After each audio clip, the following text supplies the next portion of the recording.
Bienvenue les gueux sur le divin podcast du but de savoir. Tout ami pour les faire. Abonne-toi vite et inscris-toi.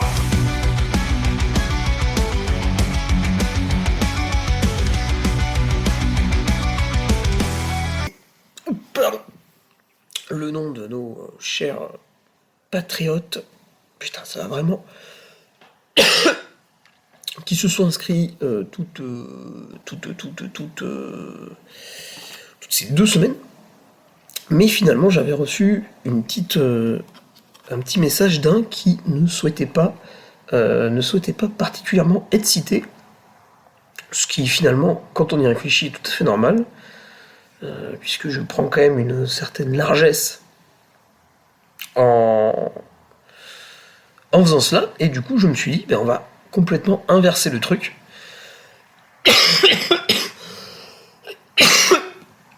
Quand vous vous abonnez à mon site, grand bien vous en fasse, vous êtes sans doute là pour une des informations assez intéressantes que je partage.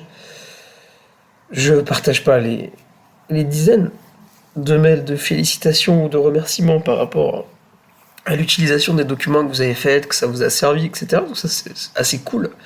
C'est-à-dire que la lecture n'est pas seulement divertissante, elle est aussi utile. Et du coup, ce qu'on va faire, c'est que celles et ceux qui sont hyper motivés, en se disant « Ah putain, j'ai envie d'être cité dans le podcast du Duc, etc. » Quand vous passez la commande, en fait, vous pouvez mettre un commentaire. Vous pouvez mettre une note, quoi. Comme quand tu commandes, je sais pas où, puis tu mets « Oui, c'est pour un anniversaire, j'aimerais un emballage cadeau. » Bon, là, c'est un peu pareil. Sauf qu'il n'y aura pas d'emballage cadeau. Voilà pour les nouveaux à avoir épousé, j'ai envie de dire, les 2 bras ouverts, la Duc Army, que tout le monde a pu voir, autour de l'UTMB, justement dans un climat de fête, un climat bon enfant. Allez, lui, je vais le citer, c'est Yann. Il a quand même encouragé des coureurs du lundi au samedi soir. Vous l'excuserez, le dimanche, il fallait qu'il fasse la route pour aller chez lui.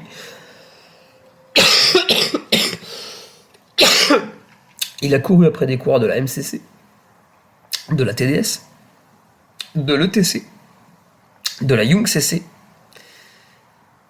L'OCC, je sais pas s'il était vraiment sur le parcours, j'ai un léger doute. De la CCC et de l'UTMB. Incroyable. Voilà. C'est ça, le vrai. Donc la Duc Army, pour présenter quand même un petit peu le truc, puisque pas mal de nouveaux aussi qui tombent sur ce podcast après l'UTMB. Et c'est tous les lundis une chronique. Donc ça parle de tout ce qui s'est passé plus ou moins en trail. C'est un document écrit assez long. Et tous les lundis, vous avez aussi l'interview d'un champion, d'une championne. Donc là, c'était Alice Beauceron, du team New Balance, qui malheureusement a vécu une course pas top la semaine dernière, mais qui arrive quand même à nous la raconter assez posément. Et puis après, le vendredi, c'est l'article intelligent, entre guillemets. Alors, par exemple, ce vendredi, vous avez eu le CR de l'UTMB la semaine dernière, qui était, je pense, quand même assez riche. Et ce vendredi, vous aurez une interview, pour changer un petit peu, là cette fois c'est de l'audio, vous aurez une interview avec mon entraîneur Patrick Bringer pour se creuser un peu les méninges sur comment faire mieux l'an prochain. C'est vrai que là on a une petite routine, 6 fois dans le top 30, mais comment on améliore le chrono d'une demi-heure, d'une heure, voilà. Bon, après, je pense qu'en dessous de 22 heures, il y a des compétences physiologiques qui vont me manquer. Mais comment on se rapproche justement de ce chiffre, alors ça peut être 21h30 ou 22h15, mais comment on se rapproche de ce chiffre où on voit des coureurs ponctuellement qui ont des VO2 max un petit peu égal à la mienne y arriver. Après, en dessous de 21h45, je pense que ce sont des coureurs qui n'ont quand même pas la même moteur.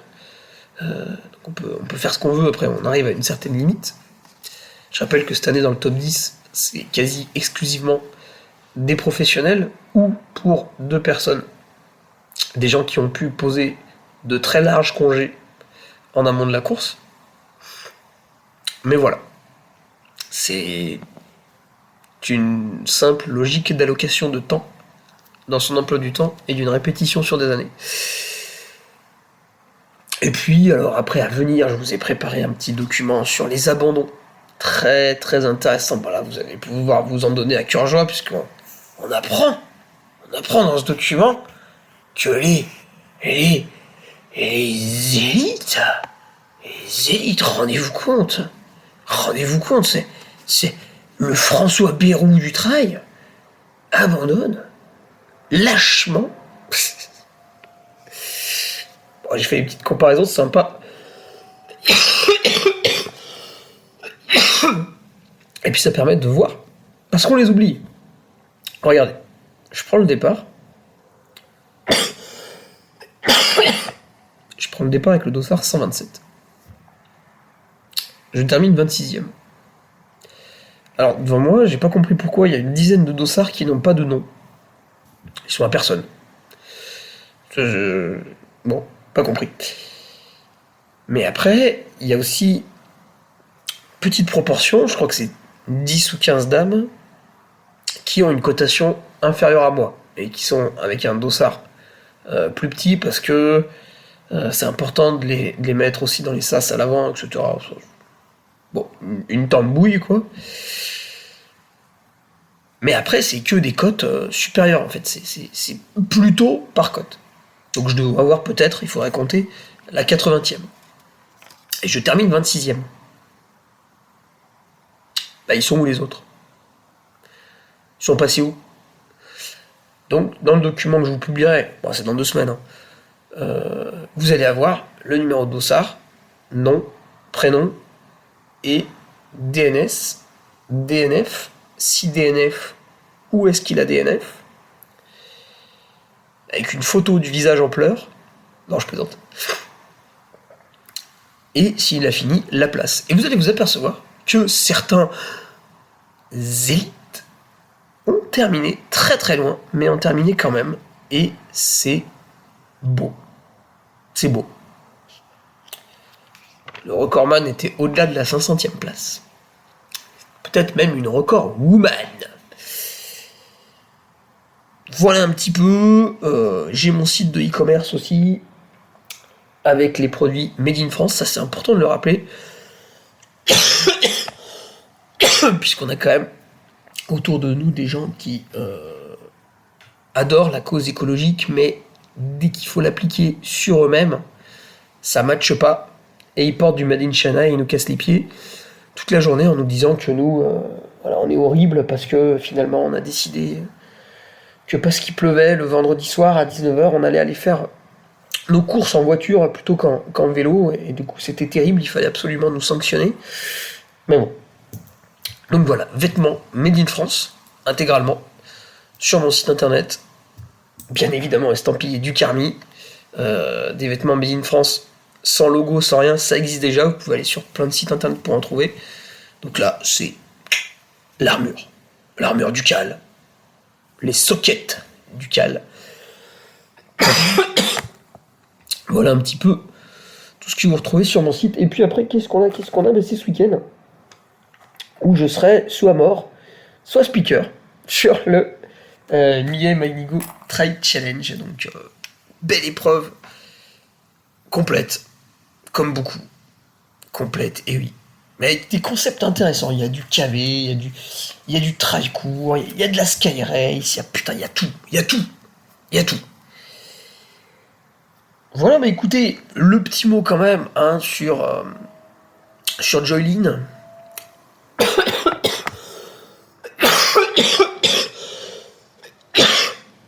Ah, vous voyez, ça m'a rendu malade. C'est pas le froid de l'UTMB, c'est Joylin. Elle m'a rendu malade. C'est amusant, on a vu des gemmes à mon sport, des gens qui ont fait semblant d'être écœurés, alors qu'en fait on s'en fout, quoi.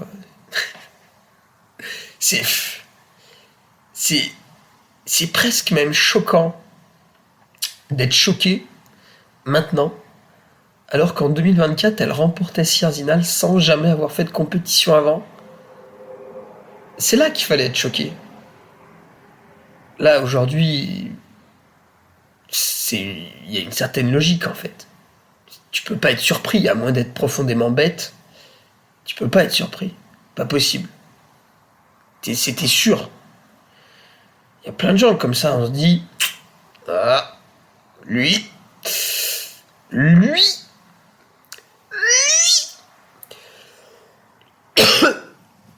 Et là, vous allez avoir une question qui est très logique et qui mérite d'être répondue. La question méritera d'être répondue.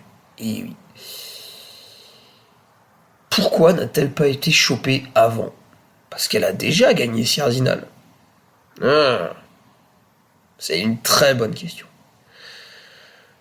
Et on a quelqu'un qui porte le même prénom et le même nom que Théo Détienne,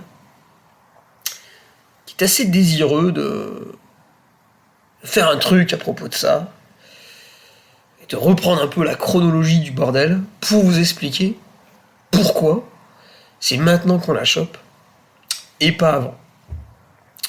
Avec un point de vue tout à fait pragmatique sur le déroulé des faits, voilà, etc. Mais il n'y a pas spécialement de méchanceté, en fait. C'est comme... Enfin, moi, j'étais nul en anglais. Bon, à un moment donné, j'ai triché pour obtenir mon diplôme. C'est un petit peu comme, je sais pas, moi, 50% des médecins, un truc comme ça, quoi. Enfin, ou n'importe quel... on a tous triché à l'école. Bon, bah là, c'est un peu pareil. Elle s'est dit, bah, pour être sûr de gagner, il faut prendre ça. Hop. C'était sans penser à mal. C'est vrai que souvent, je trouve qu'on est trop méchant avec le dopé. Il enfreint une règle. Il subit une sanction. Bon, là, en plus, elle a avoué.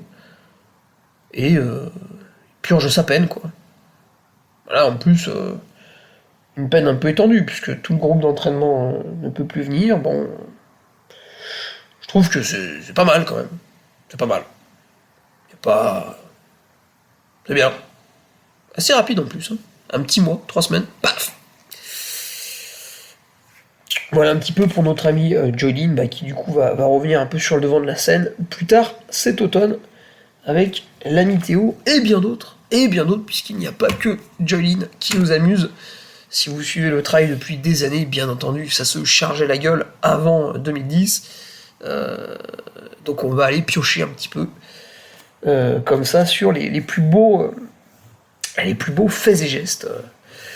Quand on a vu par exemple des duos russes à l'avant de la 6000D, c'était exceptionnel. 2002, 2003, c'était... les belles années. Il n'y a pas que dans la tête d'un coureur qui a râlé un petit peu au sujet de Notre-Dame de la Gorge. Il y a aussi le trail qu'on aime, qui a tenté d'ouvrir une brèche, qui s'est dit tiens, ça va peut-être buzzer et tout. Et comme pour dans la tête d'un coureur, c'était un peu confus, on n'a pas trop compris, il y avait un problème, il n'a pas été vraiment nommé, patati, patata, bon. Finalement, ça répétait beaucoup Notre-Dame de la Gorge, Notre-Dame de la Gorge, Notre-Dame de la Gorge, mais on n'a pas bien compris ce qui s'y est passé, en bien ou en mal. Donc c'était un peu décevant, quoi, comme traitement de l'actualité. On y a entendu une dame qui travaille au sein du TMB Group, qui est responsable. RSE. C'est quoi RSE? C'est un nouveau métier. C'est l'environnement. Ouais. Et qui nous a parlé de routes fermées, etc. Alors les routes étaient pas si fermées que ça, puisque une certaine personne est passée, la barrière était ouverte, il n'y avait pas de bénévoles pour bloquer la route, donc comme route fermée, on a mieux vu. RSE, responsabilité sociétale des entreprises. Ah, putain, c'est infernal. Donc voilà, il y avait beaucoup d'a priori. Course épique a tenté aussi d'amener. Alors c'était qui? C'était Ben Diman, Magali Melon et Théo Détienne également. Théo Détienne, c'était la mauvaise personne à interviewer à ce propos. Qui a tenté d'amener les athlètes aussi sur un possible malaise ressenti à Notre-Dame de la Gorge. Alors on va pas non plus dire que c'est pas malaisant, parce que je pense pour quelqu'un d'un peu introverti, ça peut être terrifiant quand même. Ça, j'avoue, quand t'arrives, ça pulse. Ça pulse, là tu vis un vrai truc, et c'est vrai que si t'es un peu introverti, un peu dans ton sport, un peu à t'entraîner plutôt tout seul chez toi, quelqu'un qui aime pas trop se mettre en avant et tout, tu peux quand même être un peu chahuté. Robert, est-ce qu'on le nie, ça ? Non, pas du tout, effectivement, on peut comprendre que ça plaise plus à certaines personnes qu'à d'autres, forcément, hein, puisque comme pour tout dans la vie, ça plaît, ça ne plaît pas. On parle, par exemple, d'enfants qui auraient peur d'y aller avec leurs parents. Écoutez, moi, je pense qu'il y a des parents qui C'est sont... un peu exagéré, ça. Ouais, quand même, parce que il y a des parents qui sont ravis d'y aller avec leurs enfants, ils partagent des émotions, les enfants sont super contents, ils arrivent le lundi à l'école. Ouais, j'ai vu tel coureur, j'étais à l'UTMB, c'était génial. Voilà, ça fait un moment de partage aussi, d'émotions qui sont sympas à vivre. Donc ouais, effectivement, ça plaît plus à certaines personnes qu'à d'autres, ça on veut bien l'entendre, hein, c'est sûr, voilà. Même au niveau des enfants, en fait, il y en a peut-être qui aiment pas ça. Ouais. C'est tout le monde est différent là aussi, quoi. Ouais, forcément, ouais, on conçoit que ça ne plaise pas à tout le monde, et puis c'est pas le but de nos interventions, et c'est pas le but de nos paroles là, de nier ça. Hein.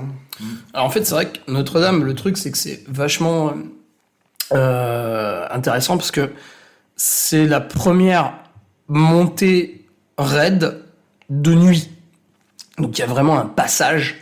C'est-à-dire que avant, depuis Saint-Gervais, c'est un petit faux plat montant. Voilà, donc il y a pas mal de spectateurs aussi, mais ouais, c'est assez bien réparti. Par contre, on passe le ravitaillement des Contamines, on fait 2-3 km de faux plat montant, et là, tac, ça y est, on est dans les premières pentes du col du Bonhomme. C'est la dernière zone accessible par la route avant de perdre les coureurs jusqu'au Chapieux. Et puis même au Chapieux, c'est pas quand même suivre tout le long. Donc c'est un endroit stratégique, c'est un endroit clé que les spectateurs ont vraiment identifié comme étant un changement de mentalité aussi pour le coureur, qui finalement a été sous endorphine depuis le départ jusqu'aux Contamines. Et puis là, ça y est, on a coupé la lumière, il fait nuit, on est parti pour une très longue nuit jusqu'à... La frontale, je l'éteins un peu après 6h du matin, donc de 21h à 6h du matin, ça nous fait quand même quasiment 10 heures à la frontale, et on passe effectivement un peu dans notre bulle. En plus, le chaos du départ est plus ou moins terminé, puisque les coureurs commencent à être un peu espacés, donc c'est vrai que Notre-Dame est un lieu stratégique qui donne envie aux spectateurs. Bon, c'est ça, c'est un peu le basculement où tu passes de la civilisation, on va dire, à la montagne, à la haute montagne, en fait, puisque t'es passé par les Ouches, t'es passé par Saint-Gervais, tu passes par les Contamines, où il y a quand même du monde, qui sont quand même des villes, et là t'as ce basculement dans la haute montagne. C'est un peu mystique aussi, puisqu'il commence à y faire noir, on commence à trouver l'obscurité de la vraie nuit, en fait. C'est aussi l'occasion de voir passer tous les coureurs. C'est chose qui nous est chère aussi. Ça, c'est très important, on va y revenir après. Parce que justement, ce podcast, il va se décomposer comme ça. Premièrement, on va détricoter la pelote qu'a fait dans la tête d'un coureur, puisque même pour eux, en fait, ils ont nui à leur image, puisqu'ils ont vexé tout un tas de personnes en parlant un peu en mal de ces spectateurs, puisque finalement, il y avait 90% de gens respectables et 10% de connards. On va pas les oublier, on va les citer. mais je pense qu'on va essayer de leur faire honneur, justement, en détricotant les choses qu'ils ont dit un peu rapidement. Alors, à la décharge de Guillaume et de ses deux invités, Joseph Mestralet et Vincent Viette, ils ont enregistré le dimanche, ils avaient pas dormi, ils étaient fatigués toute la semaine, et donc des fois, la langue elle fourche un peu, ça part un peu vite. Ils ont mélangé aussi, ça c'est la fatigue, hein. Ils ont mélangé avec l'année passée, des choses qui se sont passées l'année dernière et que justement on n'a pas réitéré cette année.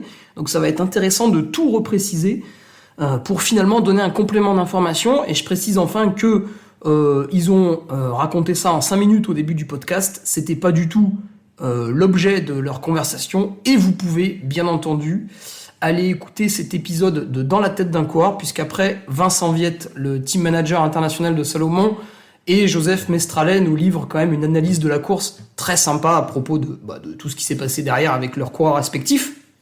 Donc pour Vincent, il nous parle un peu de l'échec de François et puis de la réussite de Camille. Et puis pour Joseph, lui c'est que de la réussite, puisque Tom remporte l'épreuve et Route également. Première erreur, grosse première erreur, dans la tête d'un coureur, on nous parle de fumigène et il n'y en avait pas cette année. Et ça, c'est la grosse différence. En fait, je crois qu'il y a toujours eu quelques fumigènes à Notre-Dame-de-la-Gorge. Peut-être pas avant le Covid, mais après le Covid. Robert, tu y étais ces 2 dernières années. L'an dernier, t'as craqué un très très gros fumigène. On dira pas d'où il venait, mais tu m'as cramé le bras d'ailleurs. J'avais une petite marque. J'avais très mal. Et suite à ça, l'organisation de l'UTMB nous a demandé de ne pas en utiliser en 2025. On était un peu déçus parce qu'on trouvait ça très rigolo, très festif, mais on a respecté ça. Ouais, voilà, totalement. Voilà, on était l'année dernière et l'année précédente, donc 2023-2024. On va pas se le cacher, on était de la Ducarmi et on avait quelques fumigènes. On trouve ça sympathique, un peu mystique, ça donne de l'ambiance. Faut pas le nier, hein, puisque les personnes qui le nieront n'auront qu'à regarder les réels, les vidéos de l'UTMB. Chaque sponsor, en fait, utilise ces images également pour sa promotion, en fait, pour promouvoir les coureurs. C'est quelque chose qui rajoute de l'ambiance, en fait, simplement. On veut bien comprendre que ça puisse effrayer les animaux, que ça ne fasse peut-être pas partie du trail pour eux, etc. Mais c'est un moyen que nous avons utilisé pour mettre de l'ambiance.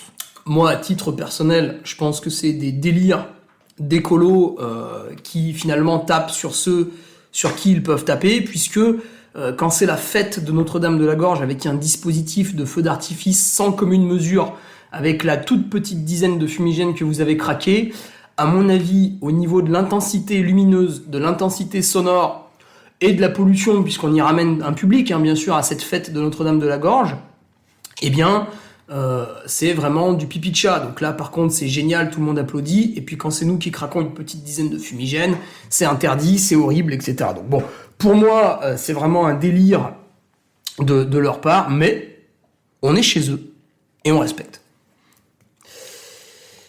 On avait aussi on a quelqu'un qui s'est rabiboché avec Notre-Dame-de-la-Gorge. Puisqu'en 2023, Mathieu Blanchard a subi une agression qui n'était pas liée à un spectateur. Quelqu'un lui a marché sur le bâton. Et quand on regarde des vidéos, en fait, il s'agit du caméraman qui était derrière lui, qui, vu qu'il y avait énormément de monde à Notre-Dame-de-la-Gorge, le caméraman le suivait de très près, et malheureusement, à un moment donné, il lui a marché sur le bâton, heureusement sans gravité. Mais ça a un peu gêné Mathieu, ça lui a fait peur, parce que c'est vrai que si tu casses le bâton ici, moi j'ai cassé mon bâton cette année entre le col du Bonhomme et le refuge de la croix du col du Bonhomme. C'est vrai qu'après ça m'a un peu emmerdé, quoi, jusqu'à Courmayeur. Bon. Et c'est vrai que Mathieu, il a dit, putain, c'est vrai que là, bon, il y avait du monde, vous étiez tous autour de moi et tout, putain, faut faire quand même un peu attention. C'est vrai qu'il a raison, faut faire attention. Mais cette année, il s'est rabiboché avec Notre-Dame-de-la-Gorge, puisqu'on l'a vu courir derrière Ludovic Pommeret, déguisé en ananas. Est-ce que ça t'a fait rire, Robert ? Ouais, franchement, c'est assez sympathique de voir la proximité qu'ont les coureurs élites également avec le public, hein, voilà. L'année dernière, il y avait Courtenay qui était venu. Bon, il y a d'autres personnes aussi un peu connues qui viennent. Voilà. Elle était pas en banane ? Ouais, il est possible qu'elle fût en banane, exactement. Voilà. Bah, c'est sympa de voir cette popularité du sport en fait, où les élites côtoient le public et comme sur une même course, on peut être sur la même ligne de départ. Et ben là, ils viennent également soutenir leurs collègues, dirons-nous. Alors après, il y a eu d'autres petites imprécisions dans la tête d'un coureur, mais encore une fois liées un peu à la fatigue. Ils ont extrapolé une bagarre entre spectateurs. Alors, Robert, tu y étais. Est-ce que tu peux nous décrire cette bagarre ? Ouais, effectivement, une petite empoignade, si je puis dire, puisque, comme nous avait prévenu l'UTMB cette année, alors il y avait 3 interdictions, fumigène. Bon, ok, ça nous concerne, donc cette année on a fait tourner le mot. Tronçonneuse, on n'a jamais été concerné. Bon, c'est quelque chose. Ouais. L'an dernier, il y avait un gars avec une tronçonneuse. Il était très bas, donc c'était pas un gars du Carmi, parce que vous étiez très haut l'an passé.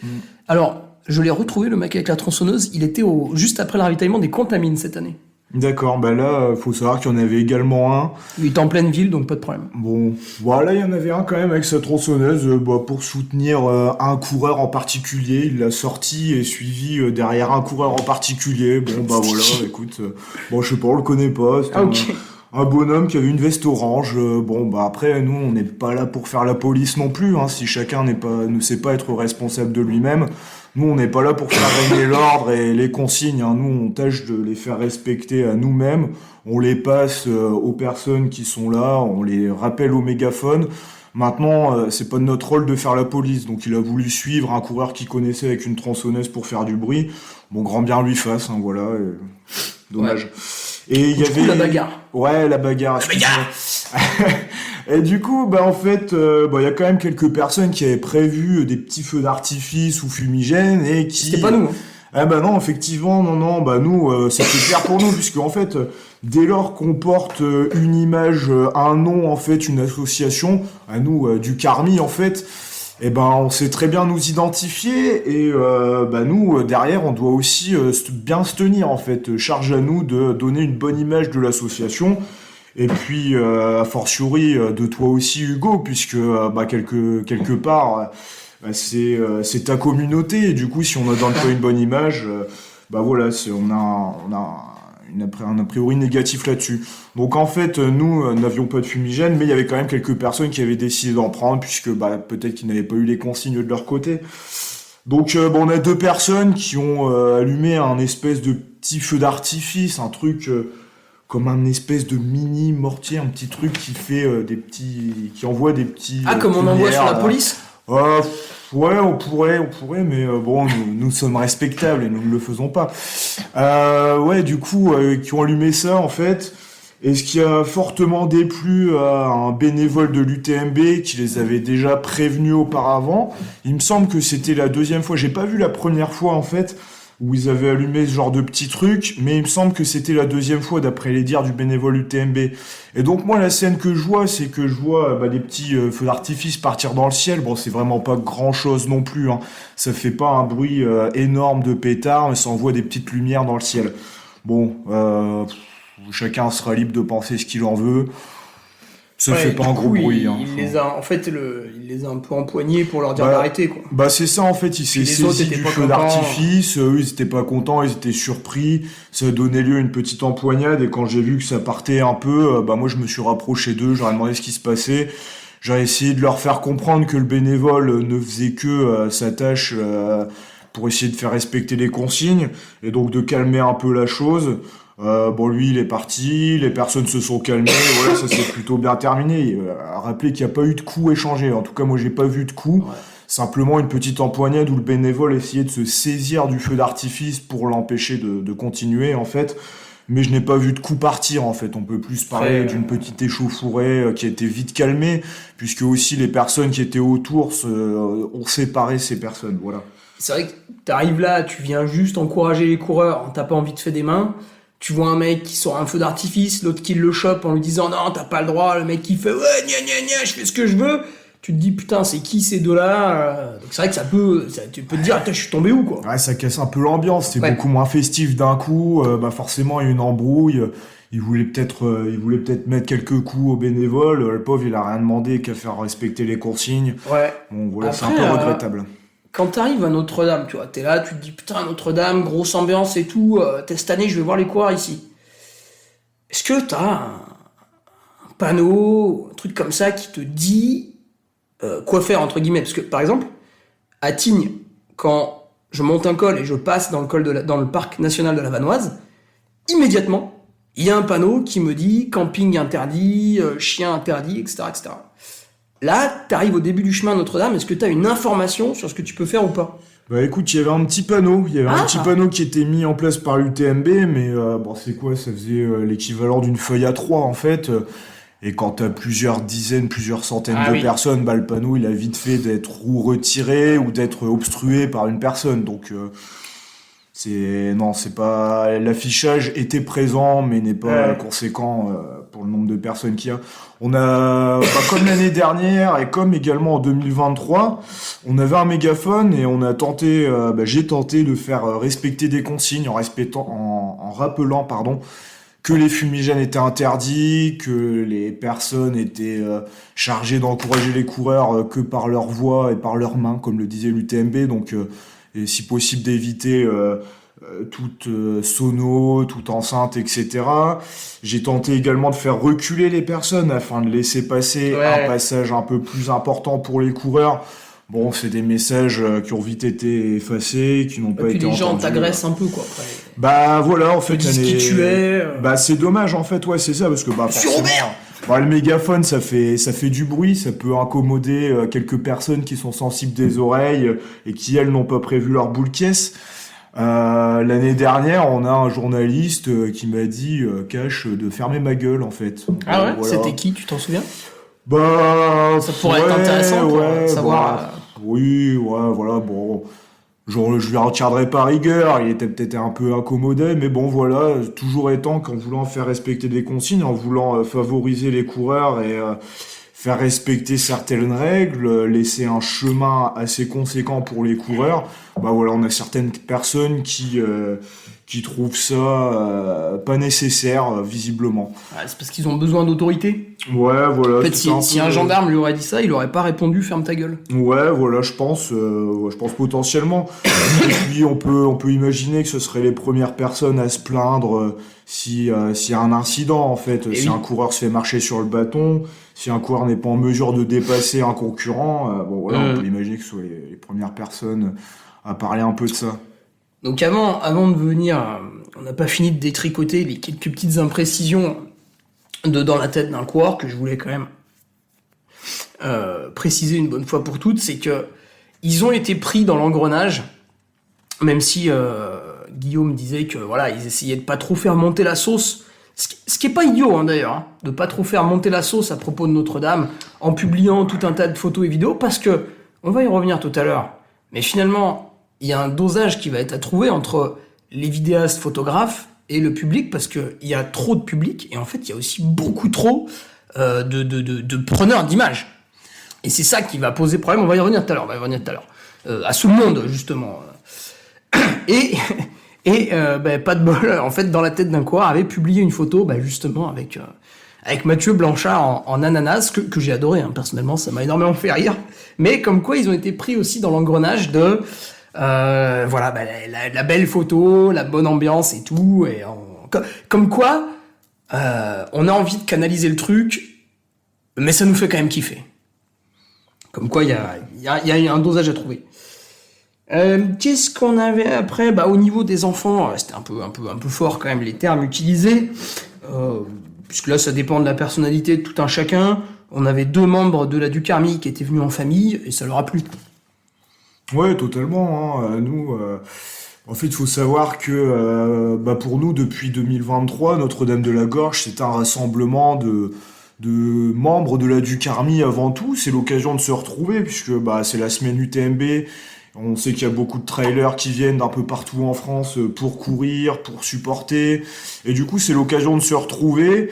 Également pour des membres de passer des vacances en famille, hein. Quand on a des enfants, c'est aussi sympa de leur faire découvrir ce sport, ces émotions. Donc voilà, ouais, on a quelques membres qui viennent chaque année en famille.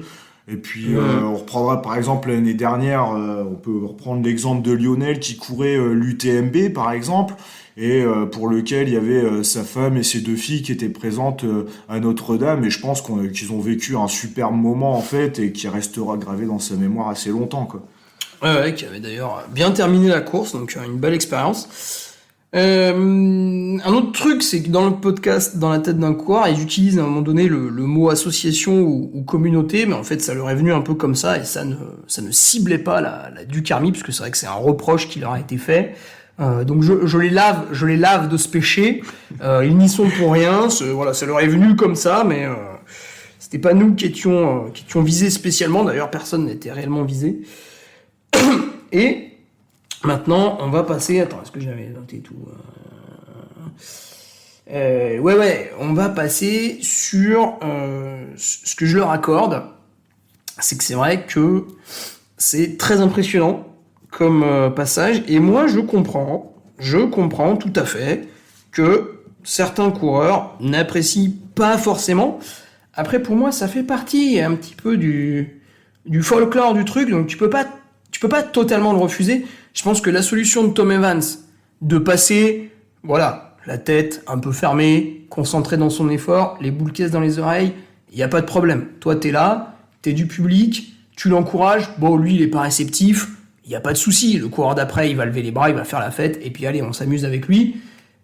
Donc là, chacun peut prendre un petit peu sa décision, et moi je trouve que ça c'est vraiment pas mal. Comme ça, celui qui apprécie, il en profite. Celui qui apprécie pas, il cadenasse un peu le truc, il reste dans son véhicule. Et il y a quand même un truc à ne pas nier. Donc je l'ai partagé sur mon CRUTMB. Le cardio monte en flèche quand même à ce moment-là, parce que même si cette année j'ai pris un peu plus de temps pour traverser Notre-Dame, putain, j'ai quand même fait un joli pic. Et enfin, je trouve, j'ai été très surpris. Donc là, tu vas nous expliquer pourquoi. Cette année, c'est la première année vraiment pluvieuse. Il a plu un peu au départ, après ça s'est arrêté. Et à partir du ravitaillement des Contamines, la pluie a recommencé. Elle a été vraiment très forte jusqu'à 3h du matin. Donc quand je suis arrivé à Notre-Dame-de-la-Gorge, vu qu'il pleuvait beaucoup, moi j'avais ma veste. J'étais vraiment bien emmitouflé. Et je me suis dit, bah là, à part les 15-20 personnes de la Ducarmi, 2-3 photographes et puis éventuellement d'autres supporters, à Notre-Dame, cette année, il n'y aura personne. Et en fait, quand je suis arrivé, j'ai tout de suite compris que du bas jusqu'en haut, il y avait plus de monde. Et je me suis dit, putain, mais c'est bizarre, comment ça se fait? Alors, toi, Robert, avec la Ducarmi, vous arrivez très tôt sur place, et vous installez un peu la banderole, tout ça. Est-ce que tu peux nous raconter justement tout ce que vous faites en amont, et puis ce public, un peu, à quel moment il est arrivé, à quel moment vous avez été surpris, vous aussi? Ouais, du coup, les routes, cette année, les routes fermées à 18h, du coup, on s'est donné rendez-vous à partir de 17h30 sur le parking juste en bas. Vous êtes malin quand même. Ouais, quand même, on vérifie les heures de fermeture de route, voilà, hein. On respecte encore une fois de plus les règles, hein, voilà. Va de toi qu'on va pas avoir des passes, etc. Hein. Donc 17h30, rendez-vous sur le parking, c'est l'occasion de se retrouver avec les différents membres. Et puis aux alentours de 18h, on part avec le matos, on va dire, les drapeaux, la guirlande de lumière, une enceinte également. C'est l'occasion de monter, du coup, et à ce moment-là, malheureusement, c'est le plus fort de la pluie, en fait. On se prend une averse énorme, et du coup, on installe le matos sous la pluie. On va dire que ça nous prend une demi-heure, 3/4 d'heure, voilà. Une fois que ça c'est fait, on décide d'aller se mettre à l'abri en dessous, où il y a des tables de pique-nique, on se met sous les arbres, et puis là c'est l'occasion de partager un pot ensemble, de rencontrer des membres, ou de revoir des membres qu'on avait déjà vus sur certaines courses, sur certains rassemblements. Et c'est toujours un moment de cohésion assez sympa, familial, et du coup on partage un petit apéritif. Voilà, là on revient du coup jusqu'à 20h on va dire, jusqu'à 20h on partage cet apéritif, et puis à 20h on remonte vers Notre-Dame, dans la montée, la voie romaine.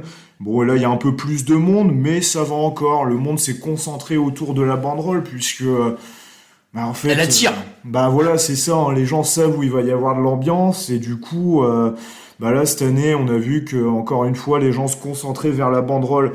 Alors, cette année, on a décidé de se mettre un petit peu plus bas, dans l'espoir d'éviter les règles, les contraintes liées à la réserve naturelle. Par exemple, l'enceinte, en fait. Parce que plus tu montes, plus tu te rapproches de la réserve.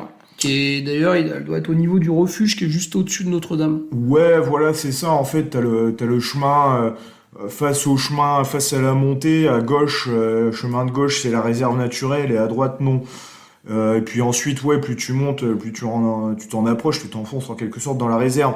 Donc le but était de se mettre un peu plus bas dans l'espoir de pouvoir conserver l'enceinte, en fait.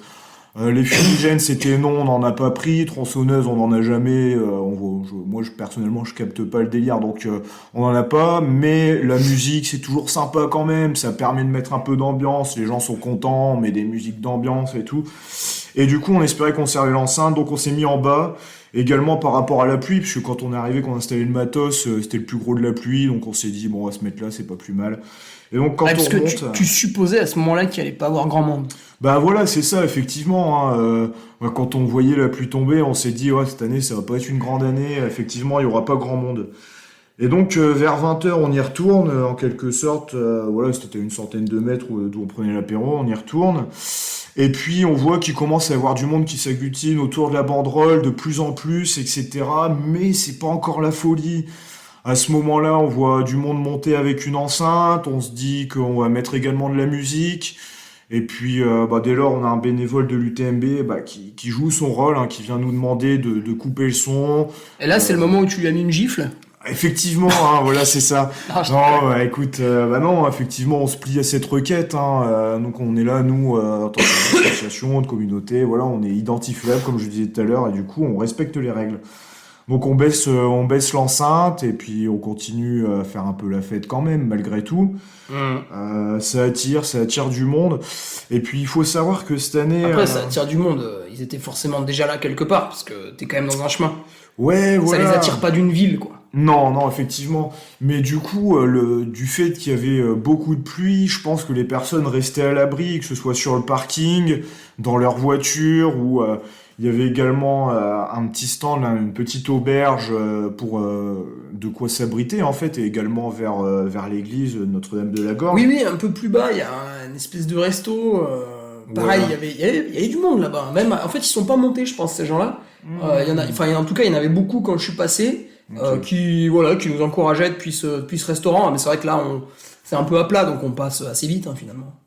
Ouais, voilà, du coup, en fait, ce qui s'est passé, c'est que je pense que les gens sont restés abrités jusqu'au dernier moment, en quelque sorte, d'une sorte à pas être mouillés, en fait, d'éviter la pluie, mais de vouloir quand même aller voir les coureurs à Notre-Dame de la Gorge. Du coup, ce qui fait qu'aux alentours de 10 minutes avant les premiers coureurs, avant John Albon et Ben Diman, et là, on s'est retrouvé une marée humaine. En fait, beaucoup de monde a voulu monter au dernier moment.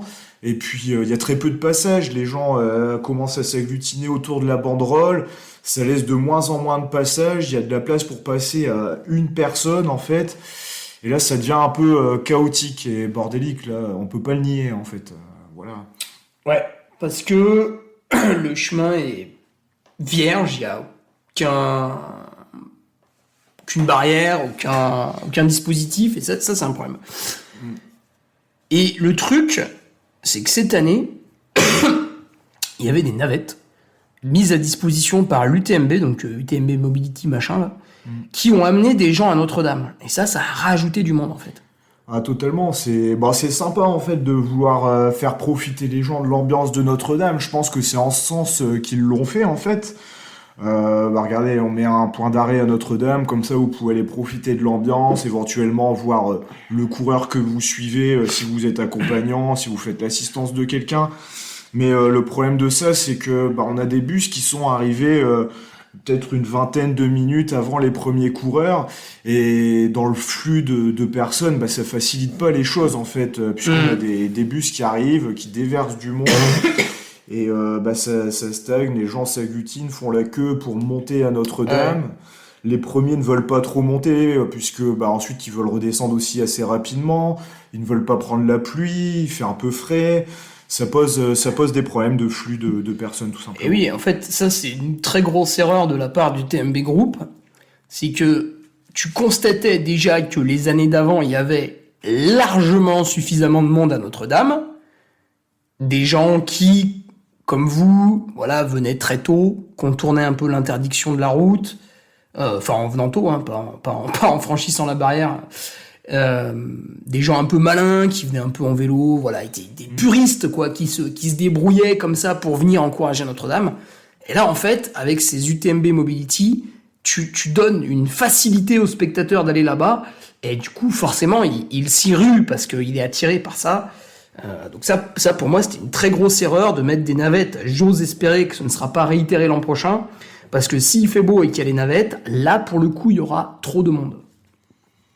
Ouais, voilà, bah puis et on en revient à un souci de flux de personnes. Si tout le monde, si on imagine un gros groupe en bas de la montagne de Notre-Dame, bah forcément les suivants ne peuvent pas monter, ça crée des espèces de bouchons comme ça. Et 5 minutes avant l'arrivée de John Albon, on avait encore des personnes qui étaient en plein milieu du chemin. On avait un bloc compact de personnes en fait, et aucun chemin pour les coureurs en fait. Donc là, bien évidemment, en tant que duc, je vais vous proposer la solution, puisque je suis un peu justement le guide dans la tempête. Mais avant, on avait encore 2-3 trucs à détricoter, puisque je crois que c'est Joseph qui nous parlait de la lumière à Notre-Dame-de-la-Gorge qui potentiellement peut gêner des coureurs qui se mettent dans leur bulle à ce moment-là.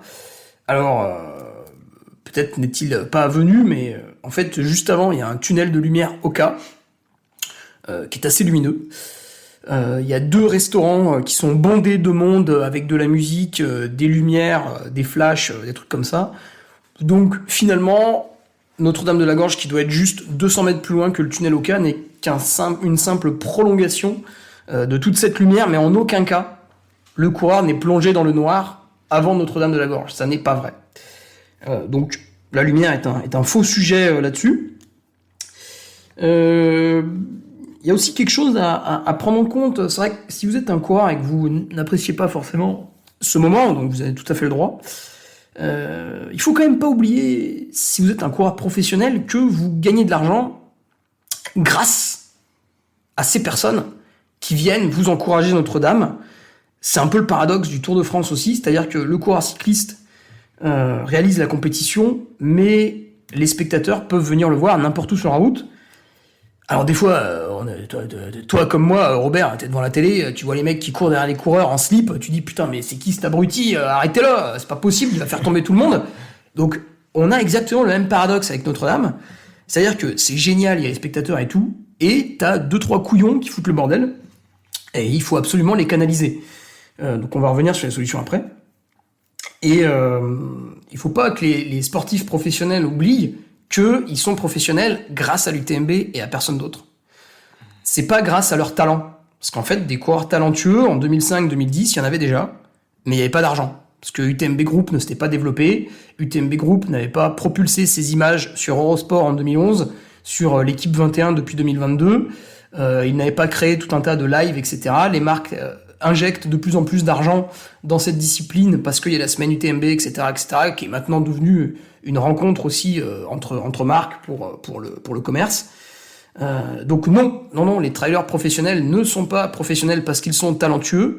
En 2005, tout le monde s'en foutait. En 2010, tout le monde s'en foutait. L'argent est arrivé un petit peu après avec le développement de la discipline. Et quand Germain Grangier nous rappelle qu'il est athlète professionnel et il n'a pas à se soumettre à quelques contraintes, il ne faut pas qu'il oublie qu'il est athlète professionnel parce que TMB Group s'est développé. Sinon, Germain Grangier, il courrait dans la forêt sans toucher d'argent tous les mois et il continuerait son travail d'ingénieur. Ou alors il deviendrait hippie, comme certains l'ont fait. Donc il y a ça aussi, c'est un petit peu une obligation quelque part de rendre ça à tes supporters qui, comme me l'a très justement, j'ai imprimé ses écrits, donc on va masquer son nom aussi, on va l'appeler Bernard. Comme me l'a rappelé Bernard, certains spectateurs ont patienté 3 heures sous la pluie pour avoir le petit mot d'encouragement à John Albon, à Ben Diman et à tous ces coureurs professionnels qui finalement font rêver toute la communauté de trail. Courtenay chez les dames, bien sûr, une icône. Après, les autres, des fois, on les reconnaît un peu moins, surtout avec les vestes. Là, on était tous très habillés. Donc, il y a ça à prendre en compte. Il faut faire attention aussi quand vous êtes un trailer, peut-être même pas forcément 100% professionnel, mais voilà, vous avez une facilité dans votre pratique avec du sponsoring matériel ou des petits cachets financiers. N'oubliez jamais que c'est grâce à tous ces gens qui payent 100% du prix des chaussures, des vêtements, etc. que vous avez accès à une certaine forme de richesse. Voilà. Il y avait une comparaison avec Valorcine qui m'a un peu gêné. Je sais pas si toi... Putain, Robert, en plus, t'étais sur les deux fronts, quoi. T'étais à Valorcine aussi. Ouais, carrément. Bah, du coup, on t'a un peu accompagné, on t'a suivi aussi à Valorcine. Et puis, ouais, c'est vrai qu'il y avait un peu une opposition, on va dire, en quelque sorte, entre Notre-Dame et Valorcine. Notre-Dame qui intervient dans la nuit, qui gêne les animaux, qui fait peur aux enfants, avec des fumigènes, où il y a des personnes alcoolisées. Ouais, et le portrait était un peu exagéré, c'est ça qui nous a un peu Ouais, choqué. carrément. Puis Valorcine, où c'est très bon enfant, on fait un karaoké, les gens sont tous sympas, mais t'as quand même été un peu bousculé à Valorcine aussi, hein, il me semble. Voilà, bon après, je veux bien comprendre qu'il y ait une différence dans le moment de la course aussi. Ça, je l'entends très bien. À Notre-Dame, on rentre dans sa course, on rentre dans la nuit. À Valorcine, on commence à rentrer dans le dur. On commence à avoir mal aux jambes et peut-être là où on a besoin de plus de soutien. Ça, je l'entends aussi totalement. Maintenant, on a un portrait un peu caricatural des deux, quoi. On a le gentil Valorcine et un peu le méchant de Notre-Dame de la Gorge. Alors nous, on n'est pas contre apporter un débat, en fait. On n'est pas contre parler de ça, tout ça. Maintenant, il faut le faire dans un cadre honnête, en fait, et puis avec des vrais faits, en fait. Voilà. C'est surtout que moi, je vais comparer mon expérience de coureur à Notre-Dame et à Valorcine. Alors, à Notre-Dame, effectivement, quand je suis passé, en plus, quand je passe, je suis attendu, puis comme j'avais un sabre laser, j'étais un peu visible. Et à un moment donné, il y a un mec, je sais pas qui c'est, mais c'était pas à votre niveau, donc vraiment, je sais pas du tout qui c'est. Le mec m'a ceinturé. Et en fait, je sais pas, il a dû glisser, puis il a dû vouloir me taper dans le dos, enfin, je sais pas, ouais, il s'est retrouvé à m'attraper, et il a dû se raccrocher à moi, et puis au final, on a basculé derrière les spectateurs, donc j'étais plus du tout sur le chemin. Putain, là, pendant 3 secondes, je me suis dit, qu'est-ce que je fais? Je l'assomme ou pas? Est-ce qu'on n'a pas là la personne qui envoie des messages à tes sponsors? Non, non, parce que c'est des gens qui ne travaillent uniquement que sur les réseaux sociaux sous couvert d'anonymat. Dans la vraie vie, je pense qu'ils me serrent la main et ils me sourient pour me demander comment ça va. Donc j'ai été un peu perturbé. Alors c'est vrai que j'ai eu une enfance qui m'a confronté à des scènes de chaos, donc ça m'a plus fait rire qu'autre chose. Mais à un moment donné, je me suis demandé quand même si j'allais l'assommer ou pas. Et après, je suis reparti. Et en fait, à Valorcine, c'est exactement pareil. Je suis arrivé, donc pareil, il y avait beaucoup de monde, etc. Et quand tu repars du ravito, donc c'est là où tu traverses les spectateurs. Et en fait, je voyais même pas où j'allais parce qu'il y avait du monde partout. Et je crois, alors, eu égard à mes vidéos, tout le monde voulait me mettre la petite tape dans le dos. Du coup, putain, c'était la boule de flipper, quoi. Je sais plus, je crois que l'UTMB a justement repartagé un réel. Et je vais de gauche à droite, parce que, voilà, tout le monde me touche, etc. Donc, ça fait un peu boule de flipper jusqu'au bout, où je m'extirpe du truc. Et par contre, pour le coup, moi, j'ai trouvé, alors, peut-être parce qu'il pleuvait pas aussi, comme les gens criaient à Valorcine et à Notre-Dame. À Valorcine, par contre, ça m'a vraiment fait mal aux oreilles. Les mecs te criaient dans l'oreille, ils étaient à 5 cm, ils beuglaient comme des bœufs, quoi. Donc là, je me suis un tout petit peu bouché les oreilles, et puis après, ça allait mieux, mais c'est vrai que les 10 premières secondes, j'ai dit, putain, mais ils vont m'envoyer à l'hôpital, quoi. Donc, pour moi, c'était exactement pareil, Valorcine et Notre-Dame. Après, c'est vrai que comme tu le dis, Valorcine, c'est 2 jours. Donc, en fait, il y a un aspect moins oppressant. Ouais. Et t'as fini ta course, en gros. C'est ça, on 17 bornes. porte vers la ligne d'arrivée, vers la fin, un moment où tu dois être dans le dur. Du coup, je veux bien comprendre que c'est une image un peu plus positive aussi. C'est sympa, on était sur place et tout, c'était cool. Peut-être un peu trop de monde pour le passage des premiers, mais mais tu vois, on regrette cette opposition. Ouais, voilà. Pour moi, c'était kiff-kiff. D'ailleurs, il y avait des fumigènes à Valorcine. Tu vois, Tom Evans, quand Joseph dit qu'il a beaucoup mieux vécu Valorcine, en fait, il faut réfléchir aussi au moment de la course. Quand Tom Evans arrive à Notre-Dame, déjà, il est pas en tête. Il est en train de gérer sa course par rapport à lui-même, parce qu'en 2023, en 2024, il a voulu suivre la tête de course coûte que coûte. Il a abandonné, il a vu que c'était pas comme ça qu'il fallait faire. Cette année, il a géré sa course par rapport à lui-même et il remporte l'épreuve. Donc bravo à lui, il a tout compris. Mais du coup, dans Notre-Dame, je pense que psychologiquement, il était en train déjà de rentrer dans la nuit, de se couvrir par rapport à la pluie.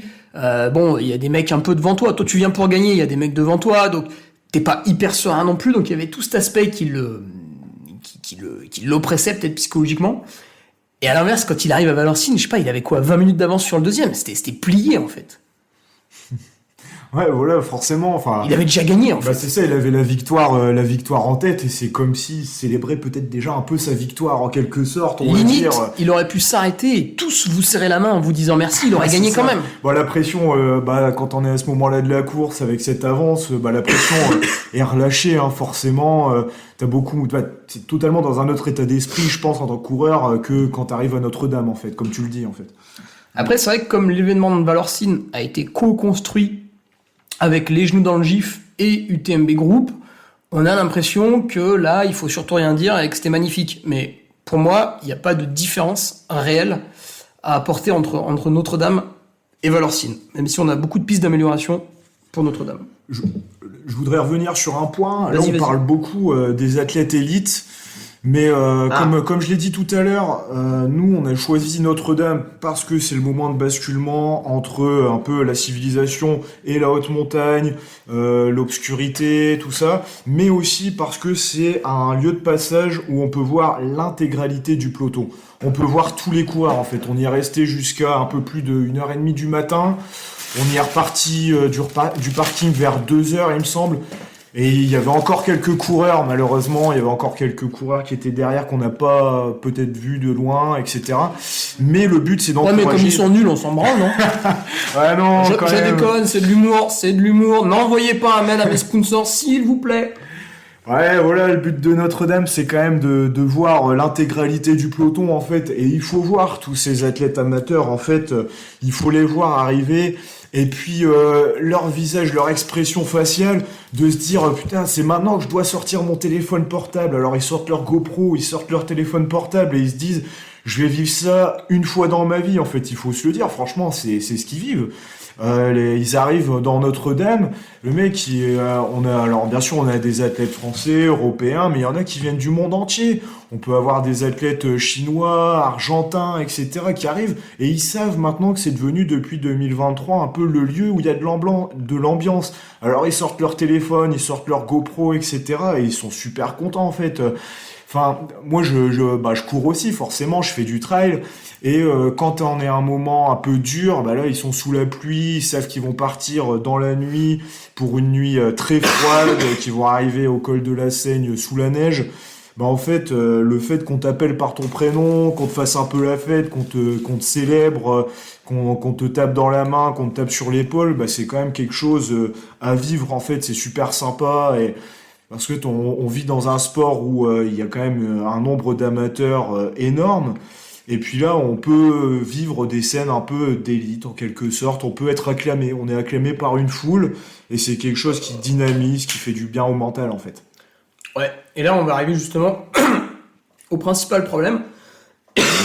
Mais avant ça, il fallait quand même qu'on cite La Tête dans le Guidon, qui sont deux jumeaux qui font des vidéos, et ils ont fait une fan zone sur l'OCC, je crois que c'était au niveau du col des Montets, où là il y avait des extincteurs qui ont été utilisés, des mégaphones, et visiblement les coureurs n'avaient pas été gênés plus que ça. Donc voilà.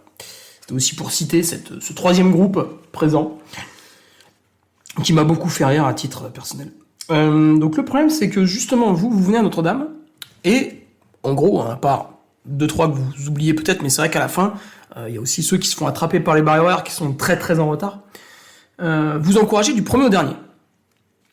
Le problème, c'est que beaucoup de monde vient à Notre-Dame de la Gorge, ils regardent passer un peu les premiers, etc., etc., et puis au bout d'une heure, 2 heures, ils en ont marre, et ils rentrent chez eux. Alors, c'est légitime, tu viens pas pour attendre 6 heures, surtout là il pleuvait, mais le souci, c'est que une fois que Pierre, Paul ou Jacques, il a dit bon là c'est bon, ça fait 2 heures que je suis là, j'ai assez encouragé de monde, je redescends, ma femme m'attend, je sais pas quoi, il faut que j'aille sur un point de ravitaillement, enfin j'en sais rien.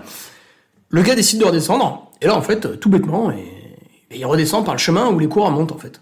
C'est ça le problème, quand tu dis 2 heures, c'est bien gentil, parce que il y a des personnes qui attendent le top 10, le top 20, grand bien à leur face en fait, chacun fait ce qu'il veut, ils sont sous la pluie, ils sont pas venus là pour passer la nuit jusqu'à à Notre-Dame en fait, ou attendre les derniers jusqu'à 2h du matin. Maintenant le problème de ça, c'est que ces personnes en fait elles sont montées par un chemin et elles doivent redescendre. Et le seul chemin qui est disponible, c'est le chemin qu'empruntent les coureurs, en fait. Donc là, ça pose un problème, puisque on a des personnes qui montent encore, du public qui monte encore par ce chemin, on a des personnes qui redescendent, et au milieu de puisque ça... tu peux avoir un phénomène inverse, c'est-à-dire les personnes qui vont vouloir encourager plus l'arrière du peloton. Bah ouais, voilà, c'est ça, on en était à un moment où, en fait, quand le top 10 passe... Il y a des personnes qui n'ont pas encore pu monter en quelque sorte dans la voie romaine, qui aimeraient bien monter pour être un peu moins oppressées, en fait, être un peu moins au milieu de tout le monde. Du coup, là, elles veulent monter, ces personnes. On a les coureurs également qui commencent à arriver, donc on va dire à peu près le top 10 à ce moment-là. Et ensuite, on a des personnes qui veulent descendre. Et il n'y a qu'un chemin pour ça, c'est le chemin qu'empruntent les coureurs. Donc à partir de là, ça devient un peu dangereux, ça devient n'importe quoi. Et donc on a ces personnes, ce public, mais on a également, il faut le rappeler, c'est pas à oublier, on a également les photographes et vidéastes. Alors c'est leur métier, on le conçoit totalement. C'est nécessaire, on aime voir leurs images. C'est ça, oui, c'est nécessaire, c'est sympa, les marques ont besoin de ces photos, de ces vidéos, il y a de l'ambiance, alors forcément ça attire. Mais il y a aussi ça pose aussi une problématique, puisque chaque coureur a son vidéaste, a son photographe de son sponsor, et du coup ils le suivent, ils l'attendent. Puis d'un coup il se rabat sur la droite alors qu'il n'y avait pas la place. C'est ça, parce qu'il a fini de filmer. Voilà, c'est ça, donc ils sont ou devant lui avec la caméra au point, ils courent, ou alors ils sont derrière lui, ils se rabattent au dernier moment en bousculant un peu les spectateurs. Alors les spectateurs... c'est assez normal aussi que tu sois pas content. T'es là depuis quelques heures, etc. T'attends les coureurs et puis d'un coup tu te fais filer par un photographe parce que il a besoin de se rabattre, parce que son coureur doit passer. Bon, ça arrive une fois, ça arrive 2 fois, 3 fois. Au bout d'un moment, t'es pas très content non plus. Et ça du coup, tu lui éclates la gueule, quoi. Ah non, pas non plus, mais ça a donné lieu quand même. Ouais, tiens, toi, tu vas prendre. Voilà, on a certains photographes, vidéastes qui émettent aussi des idées sur Notre-Dame, qui disent que ça a changé, qu'il y avait trop de monde, que c'était trop... Ça j'adore. C'est la phrase du tonton, j'allais dire raciste, mais en fait ça n'a rien à voir. Nostalgique. C'est la phrase du tonton bourré à Noël. C'est non, mais ça c'était mieux avant. Ouais, donc, ça. Simon Duguay qui nous explique via tout un post que Notre-Dame a changé, nanani nanana. Putain, t'as l'impression que d'un coup on a élu un nouveau président, je sais pas quoi. Et tiens, d'ailleurs, on a plus de Premier ministre, là. On s'en fout.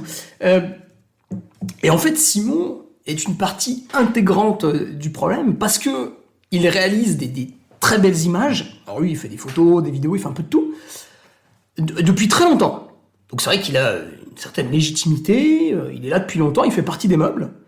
Et en fait, finalement, son travail a attiré d'autres photographes, vidéastes qui veulent peut-être un petit peu se lancer et qui se sont dit je vais aller là parce que je vais pouvoir faire telle image et du coup finalement lui-même fait partie du problème parce qu'il a attiré dans son giron ses collègues qui du coup ont rajouté du monde au monde, et c'est ça l'unique problème, c'est le monde qui n'est pas canalisé. Pour l'instant, quand tu vas à Notre-Dame, tu peux faire ce que tu veux. Tu peux aller en bas, tu peux courir après un coureur, t'arrêter en plein milieu, redescendre, et du coup, en faisant tout ça, en ayant une liberté maximale, tu empiètes sur la liberté de tous les autres, parce que tu vas te rabattre sur quelqu'un, tu vas marcher sur les pieds d'un coureur, etc., etc. Alors, après, tu vois, moi, en tant que coureur, j'ai été intelligent. Je me suis dit, il y a du monde et tout, les bâtons, je les sors après. Comme ça, personne va me les casser, ils sont dans le carquois. Donc le coureur peut aussi réfléchir, à le droit d'utiliser son cerveau. Donc, les solutions que l'on propose. Venons-en aux solutions proposées. Nous allons mettre des cordes, non pas pour pendre les gens comme j'ai pu le proposer de nombreuses fois en podcast, ce qui était, je le précise une nouvelle fois, de l'humour. Noir, je le concède, mais tout de même, de l'humour quand même. On avait proposé cette année, suite à l'année dernière, à l'UTMB de co-organiser Notre-Dame de la Gorge. Et puis, on nous avait répondu un petit peu que ils préféraient qu'on soit pas trop là, s'en occuper eux-mêmes. On n'avait pas trop compris, on était mis un peu sur la touche. Donc ce qui s'est passé, c'est que du coup, on n'a rien fait. Eux, ils ont rien fait. Et comme on pouvait s'en douter, je te l'avais dit en plus en avant, comme on pouvait s'en douter, le problème a été amplifié. Surtout qu'ils se sont rajoutés une navette. Donc la solution, ce serait que l'an prochain, on mette des cordes pour justement filtrer le passage, c'est-à-dire délimiter un couloir pour que les coureurs passent un par un avec des petites cordes. Comme au Tour de France, si vous regardez en haut des cols, ils ont arrêté de mettre 50 000 barrières métalliques parce que bon, c'est un peu chiant. Ils mettent des petits piquets et il y a une corde entre les piquets. Alors évidemment, les spectateurs s'avancent et tendent un peu la corde, mais néanmoins, à la fin, il reste le passage pour une personne. Ça, déjà, ça peut éviter beaucoup de choses. Et ensuite, tant qu'à délimiter avec des cordes le passage des coureurs, il faudrait arriver à délimiter une zone pour redescendre. Alors ça, c'est pas facile, parce que le chemin est pas extensible, il y a un côté qui est pas praticable, mais il faudrait se rendre sur place pour voir ce qu'on peut faire au mieux pour justement proposer le passage des coureurs, proposer la redescente de ceux qui encouragent ou des professionnels qui réalisent du contenu. Et ensuite, il faudrait, ça on l'avait dit aussi, il faudrait finalement mettre des petites guirlandes un petit peu tout le long de Notre-Dame, en tout cas de la petite section montante qui doit faire 300 mètres, pour justement répartir le public et qu'il ne s'agglutine pas ici. Parce que vous avez une toute petite guirlande, et c'est vrai que les gens ont tendance à s'agglutiner sous la lumière. Ouais, puis sous la banderole aussi, parce qu'ils savent que ça va être là où il y a de l'ambiance, etc. Donc, ouais, il y a des pistes, il y a des solutions auxquelles réfléchir, parce que pour moi, le principal problème, c'est le fait qu'il y ait un gros flux de personnes au dernier moment pour cette année. En fait, pour moi, c'est là l'essentiel du problème. Ouais, il faudrait peut-être aussi cadenasser un petit peu, rendre à nouveau difficile l'accès à Notre-Dame de la Gorge, et du coup, il y aurait vraiment que ceux qui sont très très motivés d'y aller, qui y vont. Parce qu'avec cette navette, c'était un open bar, quoi. Ouais, après je suis d'accord sur le fait que ça attire, faut que ça reste un événement populaire, qu'on n'empêche pas forcément les gens d'y aller, mais ouais, voilà, qu'on rende peut-être un peu plus, ouais, comme tu dis, l'accès. Bah là, le problème du TMB Mobility avec ces bus qui arrivent au dernier moment, c'est que ça ne facilite pas les choses pour ces personnes pour se placer, pour monter, et du coup on se retrouve avec un gros flux de personnes au milieu, en bas de la montée Notre-Dame, qui empêche les coureurs de passer. Voilà. Hein. Je pense qu'on a un petit peu tout dit, un petit peu tout détaillé. Alors après, on avait Vincent Viette qui a lâché une punchline sur l'alcool. Vous aviez bu, Robert ? Bah ouais, personnellement, j'avais bu quelques bières. Ça me dérange pas de le dire. Ouais, si tu veux, j'ai couru l'échappée belle juste avant. Pas de révélation. Et du coup, moi j'ai fait une grosse course, dirons-nous. T'as gagné ? Ouais, j'ai gagné. Je suis avec Vincent Esmiol. Voilà, exactement. Machine. Et ouais, du coup, c'était ma période de vacances. On retrouve les copains. C'est ma période de vacances, ma période de coupure. Et du coup, j'avais bu 2 bières, exactement. Franchement, à part vomir sur Camille Bruyat, il n'y a pas eu d'autre incident. Non, effectivement. Non, ça restait pour moi une consommation raisonnable. Moi, j'ai pas vu de personnes trop fortement alcoolisées. Ouais, j'en ai vu quelques-uns, forcément, qu'il était un peu plus que la moyenne, mais j'ai pas vu de dérive liée à l'alcool, il me semble. Alors, pour moi. Moi, par contre, je crois qu'ils en ont pas parlé, mais il y a un problème que j'ai vu, que j'ai senti plutôt. Je pense que c'était du cannabis. Bah, j'ai vu ça aussi, qu'un coureur se plaignait de ça sur Instagram, il me semble. Oui, mais il a raison. Je vais te dire pourquoi. Parce que s'il le... Alors, je sais pas comment faire pour vraiment qu'il le respire beaucoup et qu'il soit positif en cas de contrôle antidopage. Et oui, parce que c'est interdit par le Code mondial antidopage, hein, le cannabis. Et imaginons que tu... Alors là, je te prends le cas où je suis sûr que tu vas être contrôlé positif. Donc tu fumes vraiment un joint, voilà, en soirée. Et puis, 3 semaines après, t'avais ta course un peu objectif.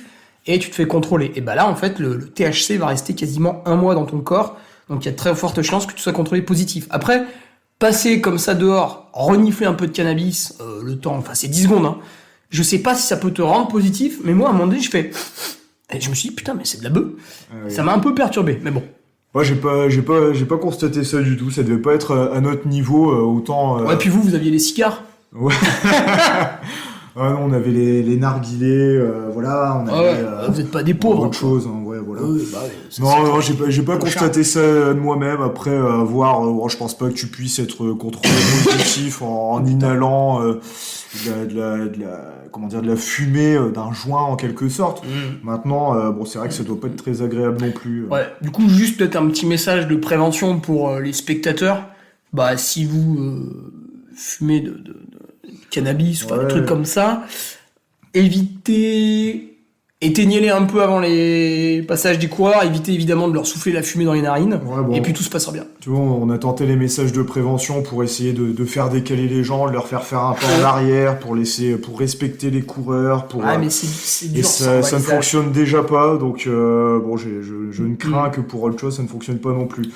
Donc voilà, on a survolé un peu tout, on a donné quelques solutions qui sont de durcir l'accès à Notre-Dame pour qu'il y ait un petit peu moins de monde, enfin en tout cas moins qu'en 2025, peut-être revenir à 2023-2024 qui était déjà très très largement festif, et baliser un petit peu le truc parce que tu viens là, tu veux t'amuser, c'est vrai que s'il y a aucune infrastructure, t'es livré à toi-même, t'es dans l'euphorie de la fête et voilà, on se connaît tous et c'est vrai qu'après tu débordes un peu quoi.